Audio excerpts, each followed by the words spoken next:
Check out episode 1 if you haven't seen it yet in the link below. As we have explained, this rewrite sets the tone of the first 2 seasons, so let's continue. Billy awakens in the schoolyard in the morning, having no idea how he got there. All he remembers is being in the school boiler room after his summer school class. Billy heads to the parking lot and it looks like his car was towed away. He takes a bus and starts to get weird flashes. Images of Will, images of something coming out of Will's body, Will's friends, and most of all, Elle stopping the gate. Billy hates Elle, and he doesn't even know why. Suddenly, something terrible happens in the bus. It shakes horribly as Billy closes his eyes and everyone in the bus is killed before the bus crashes into a pole. Billy survives without a scratch, though he has blood on him of others. He sees the bodies and runs off, frightened to death at what took place, not even knowing how. Steve tells his dad he's a deputy in training. His dad says he's got no future anyway, but he better not quit his job either. We get to see more of his family who come off as rich snobs. Steve puts on the uniform and leaves for the station. Hopper gets to Joyce's place to talk to Will. Will describes what he saw and tells him that the monster is here and it's awakened. Hopper says the gate was closed and it was months ago. Joyce believes Will and says they need to talk to Dr. Owens or someone. Hopper says he hasn't heard from him in a while. Hopper gets a call about the bus crash and brings Steve along with him. They look at it and it's a bloody mess. Steve hurls. He's disgusted with the amount of death and gore. He probably doesn't want to do this job anymore. Hopper's in disbelief as he tells his deputies that there is no way this amount of death was caused by the bus crashing into just a pole, that it was something else that did this. He's probably thinking, what if it's that thing again? What if it's those dogs or demogorgons?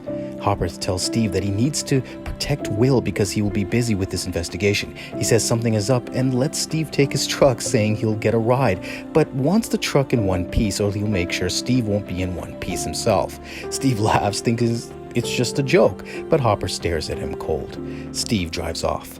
Nancy and Jonathan investigate the diseased rats that happen to be found at their high school boiler room. A janitor who talks to them saying that it's something he's never seen before. The rats look like they were consumed, like something was feasting on it, and one of the rats he managed to capture is rabid. Nancy also notices someone's school bag there, and he wants to find out whose it is. Jonathan starts asking around the school where a few students are lurking about the bag, and finds out that it belongs to Billy. They wonder what Billy was doing down there in the first place. Elle sneaks out of the house with Mike and heads over at Dustin's with Max and Lucas. They talk about what happened to Will during their D&D game and think they should head on to check up on him.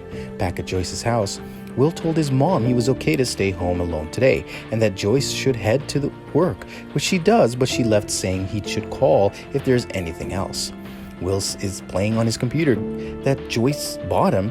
He starts to play a game till he glitches again and sees a glimpse of someone looking at a mirror, but it's blurry and red. He's not sure who it is, but he feels like the person might be someone he might know. Will starts to hyperventilate and calms himself down as he hears a bell ring.